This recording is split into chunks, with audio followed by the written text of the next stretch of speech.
Bismillahirrahmanirrahim. Assalamualaikum warahmatullahi wabarakatuh. Alhamdulillahirabbil alamin. Alladzi hadana li hadza wa ma kunna linahtadiya laula an hadanallah. Wa asyhadu an la ilaha illallah wahdahu la syarikalah wa asyhadu anna Muhammadan abduhu wa rasuluh. Allahumma sholli ala Muhammad wa ala alihi wa ashabihi wa man tabi'ahum bi ihsanin ila yaumiddin. Ya ayyuhalladzina amanu taqullaha haqqa tuqatih wa la tamutunna illa wa antum muslimun wa ba'du. Wa inna asdaqal hadisi kitabullah wa khairal hadyi hadi Muhammadin sallallahu alaihi wasallam. Syarrul umuri muhdatsatuha fa inna kulla muhdatsatin bid'ah wa kulla bid'atin dhalalah wa kulla dhalalatin finnar. Ayo ikhwah. Indahnya persatuan. Hinanya persengketaan.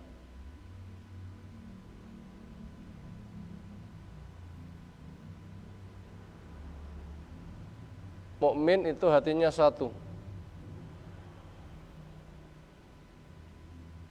Karena tamsilnya hubungan seorang mukmin satu dengan yang lain, seorang muslim satu dengan yang lain itu bagaikan satu tubuh. Ketika sebagian anggota menderita, yang lain ikut terkena dampaknya. Kaki tersandung, kukunya copot, seluruh tubuh nanti akan dikerahkan. Sejak matanya bercucuran, mulutnya mewek, nangis, awake ngregesi, tangannya akan memegangi, darah akan mengalir, bahkan memasok nutrisi, pasok-pasok yang lain untuk menyelesaikan masalah. Indah persatuan. Maka dikatakan innamal mu'minuna ikhwah, orang yang beriman itu bersaudara. Karena indahnya persaudaraan, maka Islam mengimbangi dengan tercelanya persengketaan.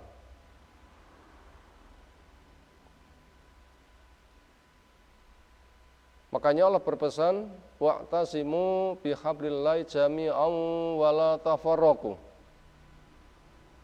Berpegang teguhlah kalian kepada tali Allah dan kalian jangan bercerai-berai.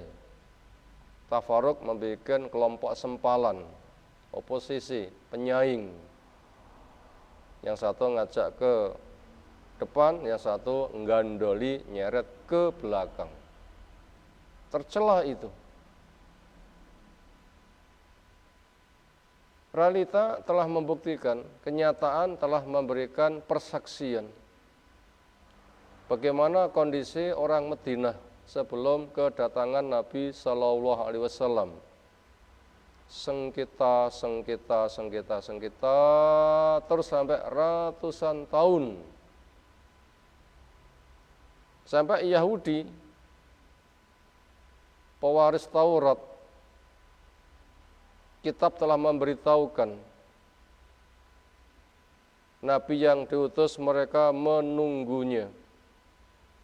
Mereka telah mengenal karakternya, sebagaimana orang tua kenal kepada anaknya.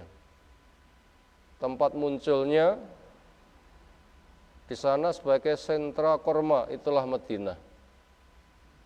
Ketika penduduk Madinah, terutama Aus Khazraj, penyembah berhala, sengketa, terus Yahudi gabung jadi khalif, ngenger hidup bersama mereka. Ternyata persatuannya juga ternoda. Karena ketika sebagian gabung pada suku Aus, sebagian gabung pada suku Khazraj, dua suku yang digabungi perang, mereka juga berperang. Ketika selesai perang, mereka saling tebus. Inilah yang dicela oleh Allah Subhanahu wa Ta'ala. Kenapa mereka itu mengejar sebagian kepentingan, agama dikorbankan, mengejar kepentingan yang lain, mereka kerjasama. Ayat-ayat di Al-Baqarah yang cerita tentang itu Allah telah menjabarkan panjang lebar. Akhirnya ketika Rasulullah SAW datang kepada mereka, mereka satu padu kompak. Makanya Allah mengingatkan, wadhkuru ni'matallahi 'alaikum id kuntum a'daan fa'alafa baina qulubikum fasbahtum bi ni'matihi ikhwana. Ingatlah nikmat Allah yang tercurah pada kalian. Tentunya Nabi kita diutusnya akhirnya hijrah ke Madinah, dan itu tanda kemenangan. Hijrah itu tanda kemenangan. Di mana kamu dulu musuh-musuhan, dengan kedatangan Nabi, hijrahnya sampai kepada kalian, membawa nikmat Allah, kalian akhirnya bersaudara. Hilang persengketaan Aus dan Khazraj, disatukan dengan Islam. Disatukan dengan ilmu syar'i. Disatukan dengan manhaj. Disatukan praktek Islam seperti pertama kali diturunkan. Disatukan dengan tauhid. Ibadah sunnah hati betul-betul ikhlas, enggak ada tendensi dunia. Allah Rasul paling dicinta, lingkungan dicintanya sebatas terbawa.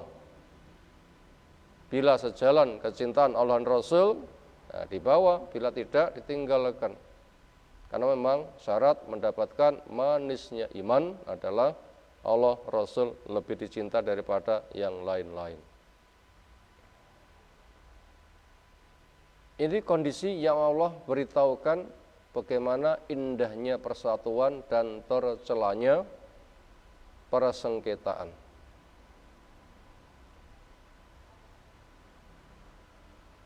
Maka daripada itu jangan sampai persatuan ini ternoda. Allah pun juga telah memberikan penengah. Siapa yang sedang mengalami persengketaan, jadikan penengah sebagai jalan keluarnya. Ya Allah telah menjelaskan fa in tanaza'tum fi syai'in farudduhu ilallahi war rasul in kuntum tu'minuna billahi wal yawmil akhir dzalika khairun wa sanu ta'wila. Jika kamu bersengketa, maka cari solusi, kembalikan kepada Allah, kembalikan kepada Rasul. Jika memang kalian iman pada Allah, jika memang kalian iman pada hari akhir, inilah yang baik, itulah solusi yang lurus. A, B bersengketa. Allah Rasul sebagai solusi. Cari orang yang menjadi hakim, sehingga urusannya nanti akan dikembalikan kepada kitab dan sunnah. Allah menjelaskan begini, Rasul menjelaskan begini, urusannya jelas, tunduklah semuanya. Walil amri termasuk bagian dari hakim. Selagi lurus, dia ditaati. Karena Allah telah menyebutkan wa atiullaha wa atiur rasul wa ulil amri minkum. Taatilah Allah pasti. Taatilah Rasul pasti. Dan kepada walil amri. Kepada Allah ada lafaz wa atiu. Kepada Rasul ada lafaz wa atiu. Kenapa? Pasti. Allah tidak bisa dibantah, Rasul tidak bisa dibantah. Yang ada sami'na wa ta'na, mastata'na, ufranaka. siap mendengar, siap patuh, mengerahkan setiap kemampuan, ketika ada kesalahan banyak memohon ampun. Adapun waliyul amri, dia juga diperintahkan taat Allah, dia juga diperintahkan taat Rasul. Selagi waliyul amri taat Allah, selagi waliyul amri taat Rasul, ketika ada masalah mereka cari penengah, waliyul amri sebagai penengah, maka ikuti. Ada perbuatan-perbuatan ketaatan yang pelaksanaannya bersama waliyul amri. Apa itu? Haji, perang, damai, termasuk berpuasa berhari raya. Karena Allah menyebutkan as-shaumu yauma yasumun nas. Puasa di mana hari manusia berpuasa. Yang dimaksud dengan hari berpuasa, manusia berpuasa, yang dimaksud dengan manusia itu adalah mu'dhamun nas, mayoritas. Yang di sana sudah ada institusinya, adanya waliyul amri. Siapa waliyul amri? Masyarakat ketika ditanya siapa pemimpinmu? Si fulan, nah itu waliyul amri. Yang dia yang sudah berkriteria. Ketika ada perintah, taatilah Allah, taatilah Rasul, ini perintah semuanya. Orang awam maupun waliyul amri wajib taat. Ketika ada masalah, waliyul amri sebagai penengah, waliyul amri yang mentaati Allah, yang mentaati Rasul, maka dia wajib diikuti. Termasuk menetapkan masuk Ramadan, berraya haji, itu bersama waliyul amri. Dan di negeri ini alhamdulillah lurus. Apa? Kembali kepada patokan dalil. Sumu li ru'yati wa aftiru li ru'yatihi. Posolah kalian karena kalian melihat hilal, berfitrilah kalian karena melihat hilal. Akhirnya disebar para pemantau, lalu diambil info. Ketika masuk mereka disumpah, lalu dijadikan ketetapan menyaksikan atau tidak menyaksikan. Ketika menyaksikan, lalu diterima, lalu diumumkan, selesai, masyarakat tinggal patuh. Dan hukum patuh di sini hukumnya wajib, Allah yang mewajibkan. Mana? Wa atiullaha wa atiur rasul walul amri minkum. Sementara walil amri pun juga taat Allah dan Rasul. Karena dia menetapkan puasa dengan ru'yatul hilal. Ini ketetapan Nabi Sallallahu Alaihi Wasallam. Maka enggak boleh ada kelompok-kelompok di dalam satu negeri mereka menetapkan sendiri. Ada yang mengatakan enggak apa-apa, perselisihan itu kan sebagai khazanah keislaman, gudang kekayaan Islam. Asalkan kita toleransi, saling menghargai. Kadang-kadang didukung dengan ikhtilafu ummati rahmah, persengketaan umatku ini rahmat. Itu riwayat siapa? Di atas sudah jelas, persengketaan itu tercela, damai itu indah. Kok ada persengketaan rahmat? Emangnya yang satu syirik, yang satu tauhid itu rahmat? Emangnya yang satu sunnah, yang satu bid'ah itu rahmat? Emangnya yang satu masuk jalan neraka, yang satu masuk jalan surga itu rahmat?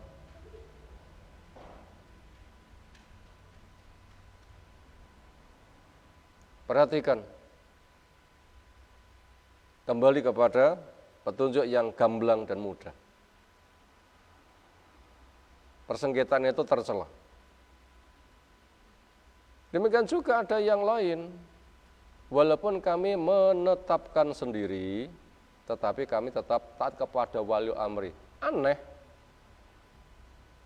Jelas menyelisihi, kok mengatakan kami tetap mengikuti. Padahal pemerintah menetapkan dengan ru'yatul hilal itu kan pasti kan hak.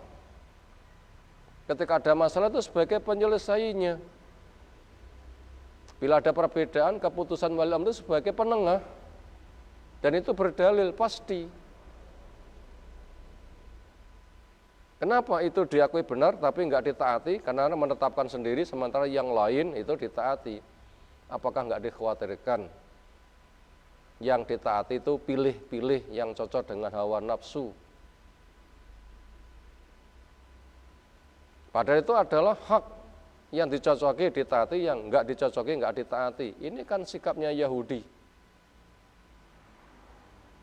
Yang bahasa globalnya nu'minu bid'adin wa nakfuru bi ba'din. Kami iman separuh, kufur separuh. Artinya yang cocok dengan hawa nafsu diikuti, yang enggak cocok ditinggalkan. Sementara orang yang sengaja memilah-milah seperti itu, iman separuh, kufur separuh, maka mereka dikatakan ulaika humul kafirun haqqo. Kafir yang pasti. Bukannya kita mengatakan orang seperti itu kamu itu kafir, enggak. Tetapi kafir besar itu berangkat dengan kafir yang kecil. Tandanya adalah menjadikan hawa nafsu sebagai standar, cocok dengan nafsunya ditaati, enggak cocok ditinggalkan, padahal penengahnya itu tidak nyimpang. Kenapa? Jelas hak, kok sebagian ditaati, sebagian ditolak. Nah ini sebuah keanehan. Dan itu nyata banyak terungkap dari lesan-lesan yang banyak ditangkap di mass media. Pada daripada itu kita butuh mengenal macam-macam perbedaan. Ada perbedaan yang tanawu, ada perbedaan yang tadaddud. Perbedaan tanawu ya ilmu, perbedaan tadaddud, perbedaan yang kontra. Satu berilmu, satu tidak berilmu. Nah ini tidak bisa kompromi. Satu sunnah, satu bid'ah, nggak bisa kompromi. Satu tauhid, satu syirik, nggak bisa kompromi. Madu dengan Rasul gimana akan dikompromi? Sementara perbedaan yang tanawu itu memang Nabi menyontohkan. Contoh di dalam sholat, kadang baca ini, kadang baca ini, kadang baca ini. Sama-sama diriwayatkan, tinggal pilih. Itu tanawu. Silahkan sesekali ini, sesekali itu. Yang jelas beramal berdasarkan ilmu. Itu masuk kategori tanawu. Yang sejalan, yang selevel. Atau kadang qadha, kadang memiliki makna auso kataba. Allah mengqadha, kadang mau dikatakan mewasiatkan, manusia mewajibkan. Itu kan perbedaan tapi sejalan. Yang kayak begitu enggak jadi masalah. Tetapi ketika masalahnya sudah jelas, persengketaan, jangan dibiarkan bersengketa, cari penengah, adanya wali amri, solusinya sudah jelas, ternyata walil amri sebagai penengah masih dibantah, dianggap rival. Terus dia itu mau bertahkim kepada siapa? Padahal ketika perbedaan jadikan hakim sebagai tempat bertahkim. Ternyata yang jadi hakim dianggap lawan. Terus dia itu mau berhakim kepada siapa? Nah, ujung-ujungnya kan kepada hawa nafsu kan. Ini banyak menyebar di masyarakat. Bila hati sudah kurang lurus, perbuatan badan sudah kurang akur, dipaksakan rukun sesuatu yang mustahil, yang terjadi fatwa sing aneh-aneh. Kami menetapkan tapi kami taat, wah aneh. Oh, sudah membuat langkah sendiri menyelisih kok mengatakan taat. Berarti yang dicocoki ditaati, yang enggak dicocoki enggak ditaati. Ini kan penyakit yang amat sangat membahayakan. Nah, semoga kita memahami, kembalilah kepada indahnya bersatu, celahnya bersengketa. Kita punya Quran, kita punya sunnah, termasuk berkaitan masuk Ramadan berfitri, hadisnya gamblang dengan ru'yatul hilal sudah jelas. Yang melaksanakan walil amri, satu negeri tidak boleh ada dua kepemimpinan. Dan berpuasa itu bersama waliul amri, bukan bersama kelompok organisasi. Cermatilah, pahamilah, semoga Allah memberikan hidayah kepada kita. Subhanakallahumma bihamdika, asyhadu an la ilaha illa anta, astaghfiruka wa atubu ilaik. Assalamualaikum warahmatullahi wabarakatuh.